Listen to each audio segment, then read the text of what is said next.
Hello, everyone. Welcome back again to this week's episode of Hour of Healing. My name is Candace. I am going to be your host, and I'm here as usual with Dr. Joe. Dr. Joe, welcome in for this week's episode. Thank you so much, Mr. Candice, for hosting us again.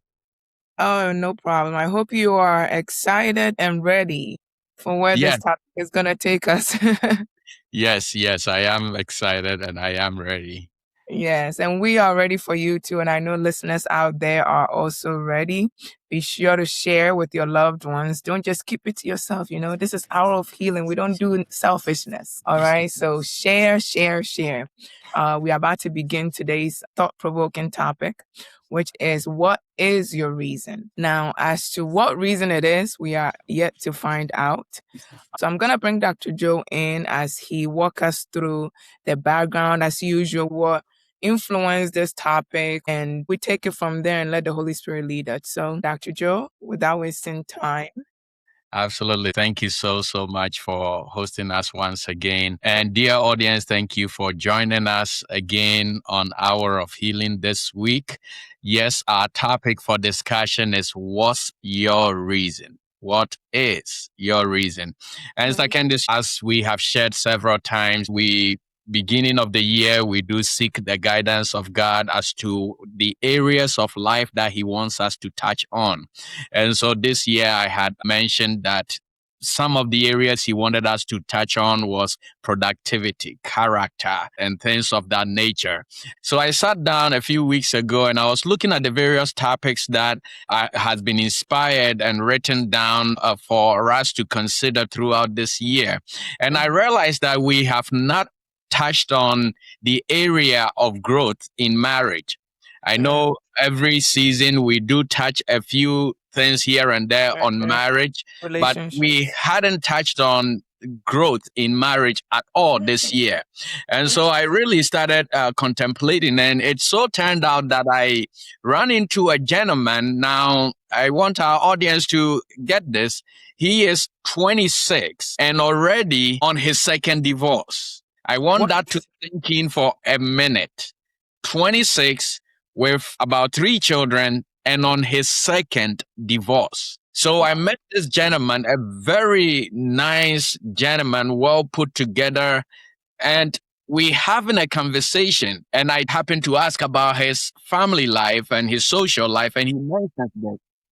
And I asked myself, and it takes me aback for a minute, and I said, you are 26.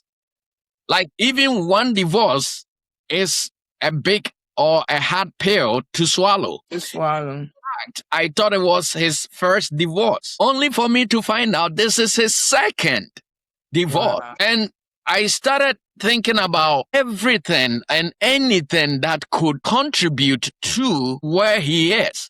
And whereas I'm not here to talk about where someone went right or where someone went wrong, on our healing today, the goal is to shed light to the idea or to the thought that maybe sometimes our marital woes are not an issue of offense, but rather maybe they are issues of our lack of conceptual understanding, or issues with our conceptual understanding of what truly marriage is like. And so, regardless of what phase your marriage is in, and this applies to many other walks of life. In fact, I wanted us to do this as a big problem, simple fixes topic, so that we can explore the various aspects of life. But then when I encountered this gentleman a few weeks ago, I was like, no, we definitely need to do a topic. Talk about this. So I want you, regardless of where you are, whether in your relationship with a partner, relationship with your parents, relationship with your siblings, or marriage, I want you to begin to journey with us as, by the grace of God, we look at some of the reasons that contribute, one, to the success of our relationships, or to the detriment of our relationships. And so what is your reason for your contribution to where your relationship is today? What is your reason? That's the question, my dear audience. Wherever your relationship is, it can be great, it can be small, It can be in between. It can be in charted waters. What is your reason? And that, Sister Candace, is what I'm praying God gives us grace to be able to bring healing regarding this day. Wow, wow. So I just want to clarify where we are going today. We are talking about what people's reasons are for doing what they've done or what they've been doing. Like what the reason or the motive behind people's actions in relationships, specifically in marriage. Where are we going with this specifically? Yeah, so that's a great clarifying question. Two things that we are aiming to be able to address today. One is whatever relationship you are in, especially relationships that has to do with emotional investments. So marriage, parenting, sibling, or friendships and things like that. Whatever that relationship is, what are some of the things that are contributing to the betterment, the growth, the sustainability, and the improvement of that relationship, or the downfall, the hurt, the brokenness of that relationship? That is one aspect. And then the second aspect of our conversation today is hopefully to bring an awareness to some of the underlying reasons. That's why I said that maybe the problems we are having in our relationship is not an issue of offense, because offense really is a big problem in our relationships, regardless of what relationship you are a part of. But maybe offense is not the whole problem. Maybe there is an issue of our conceptual understanding of what that relationship is or should be in the first place. Wow, that's very interesting. Because, sometimes, the Bible says two cannot walk together except they agree. Correct. So, I think sometimes being in a relationship where it's like two people have different mindsets, different level of understandings, I believe, is something that has been harming many of us. And I think today is going to be a healing breakthrough for us. So I just wanted you to share more light on some of the issues with our understanding. Yes, Candace, that's actually a great question. And you started by making a statement which is very well known, but also very profound. And that is the Bible verse that says, "Can two walk together unless they agree?" Now, that I say is a very profound statement, because it didn't say that can two walk together unless they are the same, but rather unless they agree. And I think that is the first issue when it comes to our understanding of relationships that most of us have not paid attention to. Especially when you come into marriage, most people think that once we go before the altar, we exchange rings, we live under the same roof and all that. When we talk about the two becoming one, we are talking about singleness of identity, that we become the same. But really, that is not what the saying that the two becoming one is about. It's talking about unity in function. Unity in function. And why is this important? Because the two will be one for uniformity. The two become one for the same function. But we don't become one as a single identity. Most of the time, when you look at young marriages especially, most of the conflict that happens in young marriages is our attempt to try to make our partners, our spouses, the same as us. But if you were fun enough for yourself, you wouldn't need somebody else. You need someone because they will complement you, they will challenge you, they will enhance you, and they will force you to grow. Sister Candace, a lot of us young people don't understand this, that marriage is a training tool that the Master, God Himself, uses to mold every single child of His. If God wants to bring out or change certain things in you and you refuse to change it by counsel, you refuse to change it by mentorship, you refuse to change it from leadership such as your parents and other things like that, guess what he will use to change you? Your marriage. And if you don't have this conceptual understanding that God will use or can use my marriage to change me, you will see the challenges in your marriage as something that is anti-God and will lead you to the place where that relationship will cease to exist. So that, I believe, is one of the fundamental mistakes or misunderstandings when it comes to the concept of relationships. And it happens not just in marriage, but also in sibling rivalry, in friendship relationships. This happens in those times or in those areas. Sister Candace, this is something that I realized, that a lot of people who are really, really good at maintaining friendship relationships sometimes are not very good in marriage. And that baffled me for quite a long time, that this person is able to keep friendship. So why are they not able to keep marriages? And I realized that in friendship, it's a bit easier to make this distinction of singleness of identity and uniformity. True. Core understanding that we are friends. And so at the end of the day, a clear line of distinction. We understand intuitively that in friendship, we are complementing ourselves because we are choosing our friends. But when it comes to marriage, we tend to grade this boundary over. In marriage, we are mostly drawn to singleness. And what I mean by that is we have a problem with becoming one. But my dear audience, if individualism did not exist in marriage, there will not be a need for the two to become. I don't know if that is clear. Yeah. There wouldn't be a need for the two to become one if individualism did not need to exist in the first place. Right. In friendships, it's like, I'm still me. Correct. You're still you. But in marriage, you have to dissolve that individuality. Yes, you have to become. And the reason why you have to become is because you will still be you and I will still be me. When we lose this uniformity in function, the fact that we come together as individuals to perform a role, to perform a task, to perform a purpose, and as long as that purpose remains, we are one. That doesn't mean we are the same. Right. If you don't understand that and you still keep putting pressure on your partner becoming the same as you, then guess what? We can't agree anymore. And so we want to divorce. We want to go our separate ways.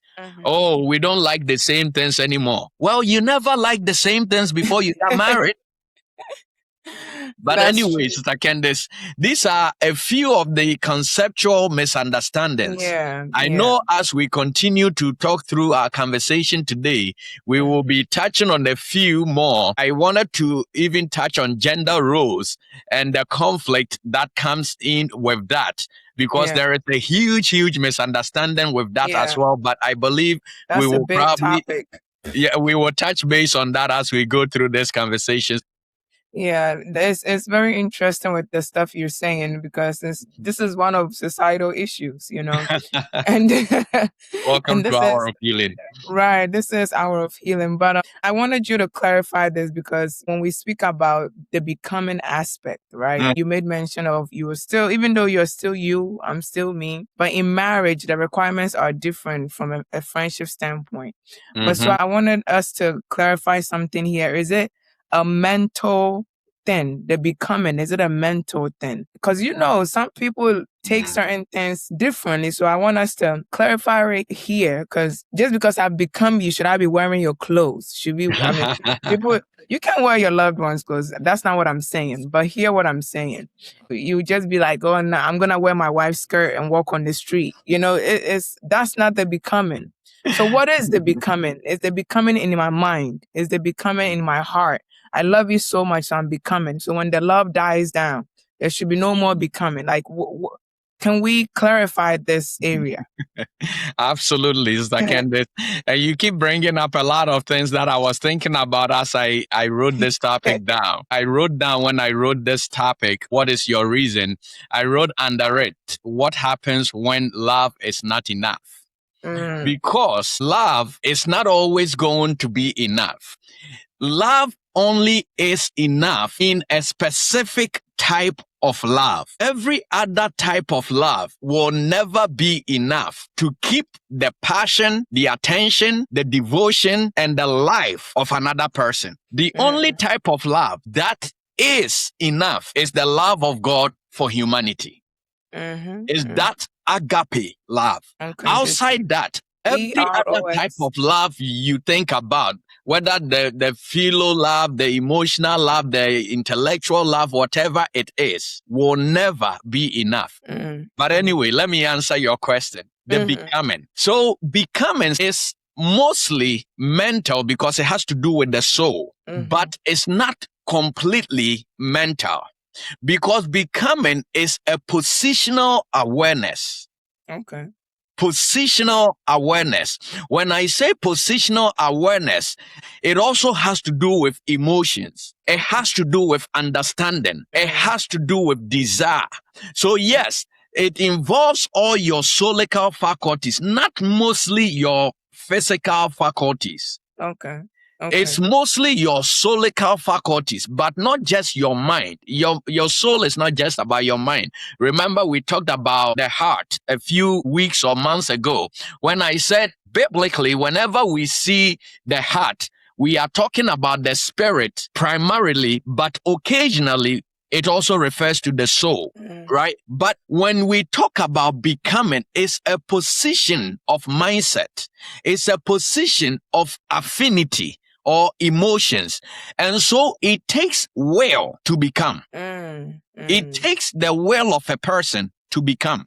That is why, Sister Candace, you may have heard this before, that in the olden days, they used to have arranged marriages. But yes, so their divorce rate was not as high as our divorce rate in our day, even though we pick our own partners. And the question is why? I'm telling you the why.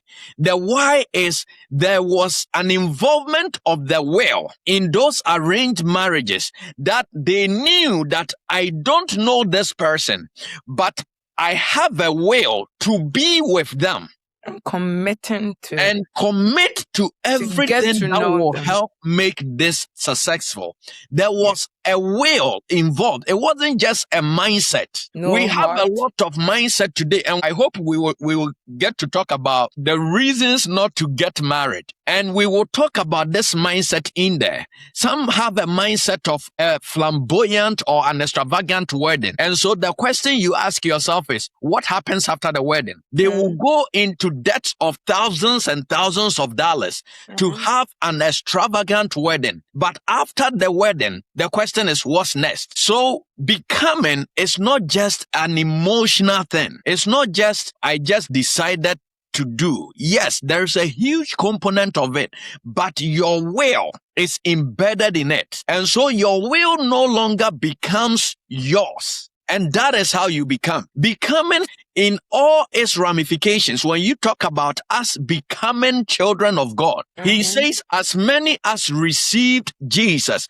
even to those that believed him, he gave the ability to become. He didn't say he gave the ability to believe. No, the Bible says that God gave us ability to become his children, which means that when we become, our will is no longer ours, but his.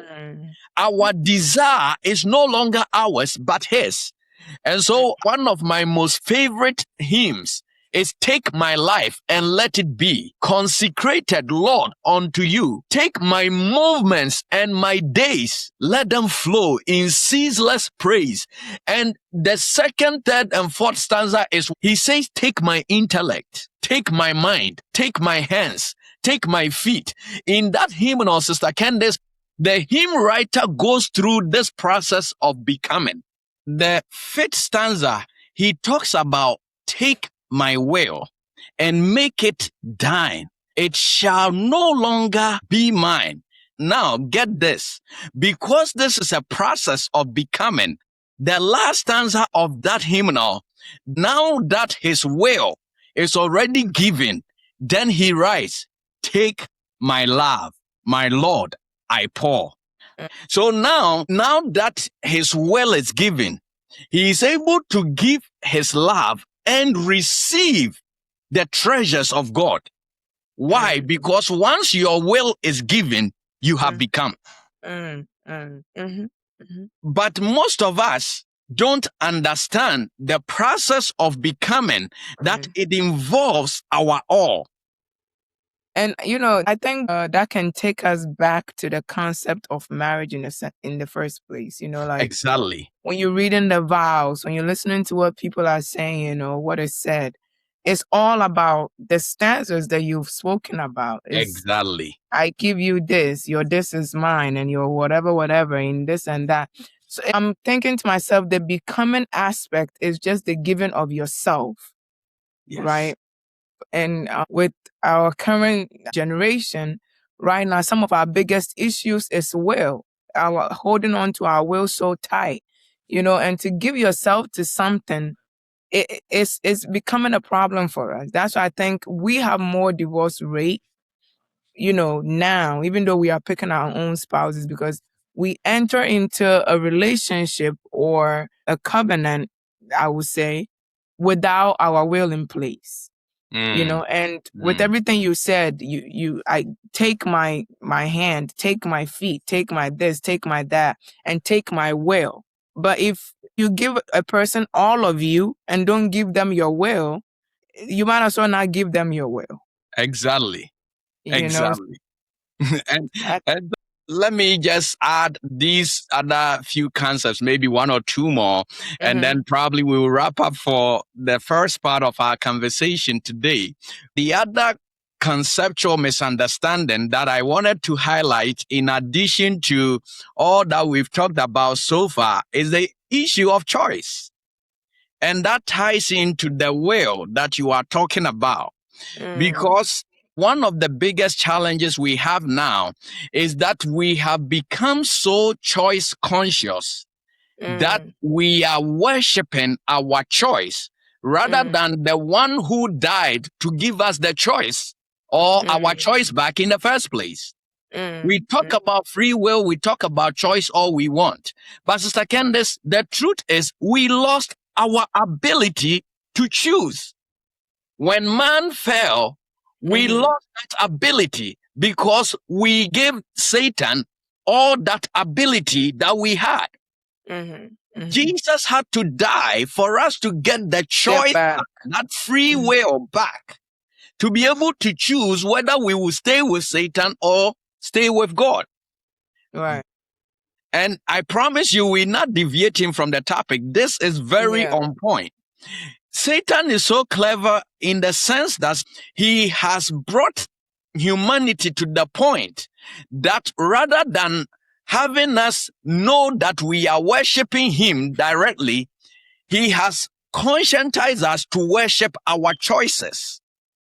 And anything outside God that you worship is still idolatry.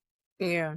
And so it will not lead to the appropriate or desired outcome. Now, let me bring this home to our topic at hand. Do you realize that the biggest challenge for you and I in our marriages today is the issue of choice? To choose whether we will be humble in our marriages, to choose whether we will be committed in our marriages, to choose whether we will be devoted to our spouses, to choose whether we will even let go of offense. This is the problem. Yeah. Because regardless of how the problem started, you and I still had a choice in it. But God forbid if anybody should say that you should choose to be a fool in your marriage. But with the choice then that you're referring to, the choice is your will. Yes. Yeah. So that's the hard part. That's the You difficult part. choose to satisfy yourself well, Yes. rather Me, than it's still choosing me. to let it down or to Yeah. let your will down. Yeah, me. I think that would be a sign that you have not become or you are not becoming. Exactly. Because you are not giving in, you are not giving yourself, you are not Correct. letting your will go, because giving your will equals becoming, right? Absolutely. And so if you are not willing to give yourself, you are not becoming. You are still me, like a single person. You're choosing to be just you. And I want us to talk about this real quick and then we'll continue on. Do you think so? Okay, so, some people make statements like, I'm friends with my spouse, my husband is my best friend or my friend, or my wife is my friend, and things like that. And I know, like, sometimes we say it in relation to how vulnerable we are with each other. But in other means too, it can also mean they are your friend. Like, you literally see them as a friend, right? Mhm. But in this case, where we realize that the requirement for friendship is partly different from the requirement for marriage, can there be an issue where a person has a concept of their partner as their friend? Because as a friend, I don't need to give. There's still me involved. I don't know if you're getting where I'm going No. with this. There is still that individualism. There's still a commitment because I'm married to you, but we cool, we buddies. You are my friend, and we just married. So I don't have to become too much as I should if you were not a friend. You, my actual husband, I never was friends with you. Can you share light on this?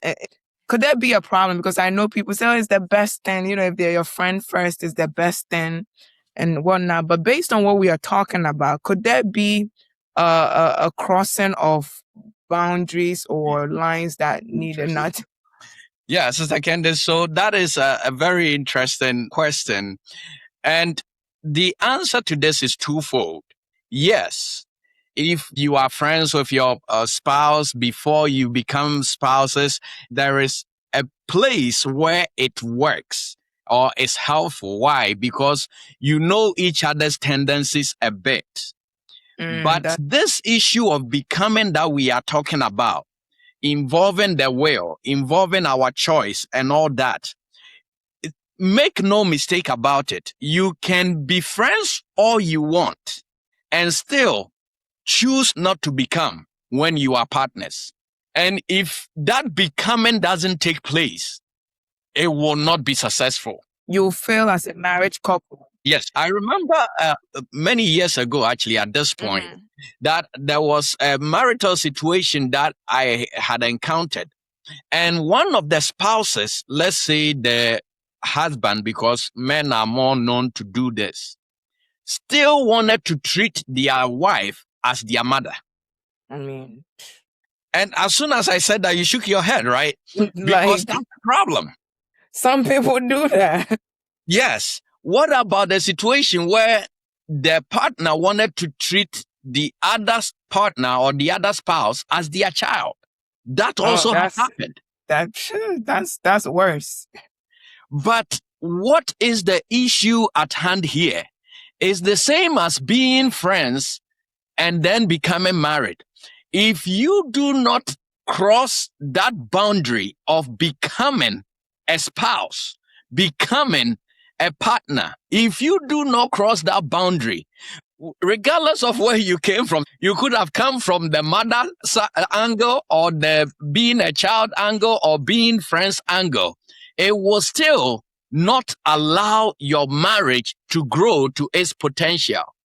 We are not saying that all these marriages will die or divorce or whatever it is if these things are not understood.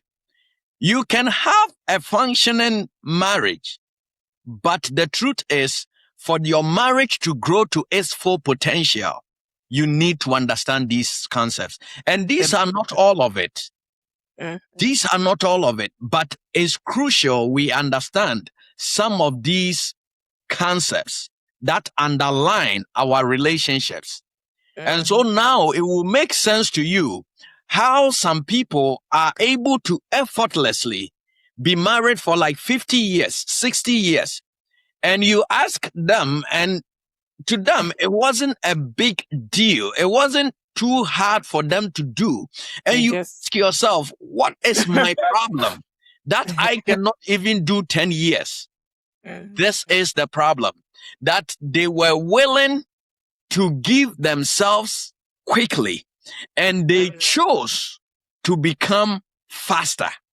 The earlier we choose to become, the better it is for the two of us in the marriage. And on that note, I feel like it takes people years to come to that decision. I think I need to become to finally make that choice, huh? I think I need to, and this is it. I just need to become. I just need to give in. And sometimes, when we speak about marriage, the concept of marriage is very mysterious.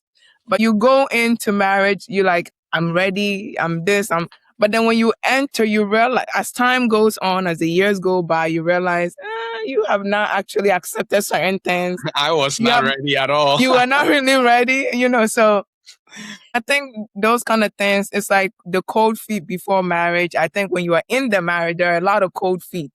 Like, should I put my foot forward? Should I dive in?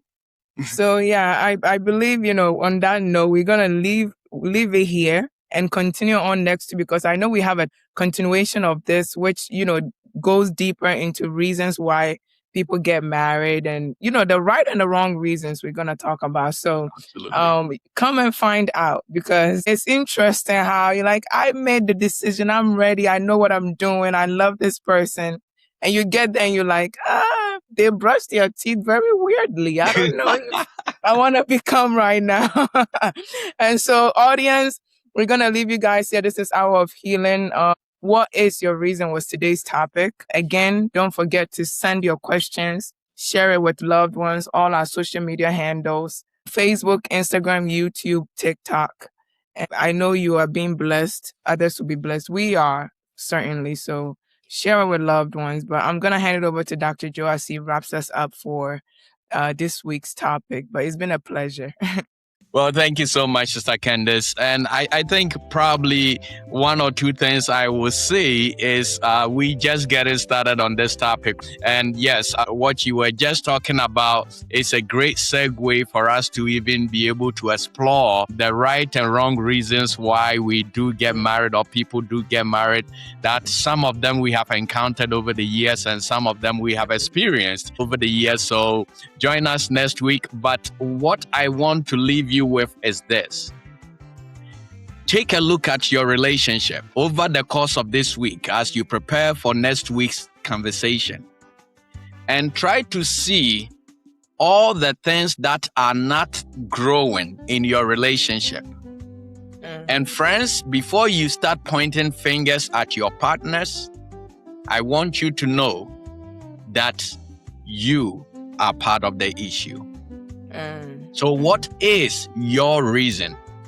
It's not somebody else's reason. They may have their reason, and there might be the reason.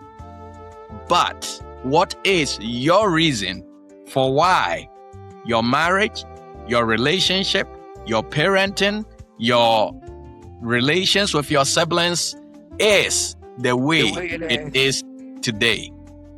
We will join you next week as we dive into some more reasons, well, the good and the bad, why sometimes our relationships become stunted. God bless you. We will see you same time next week. Bye-bye.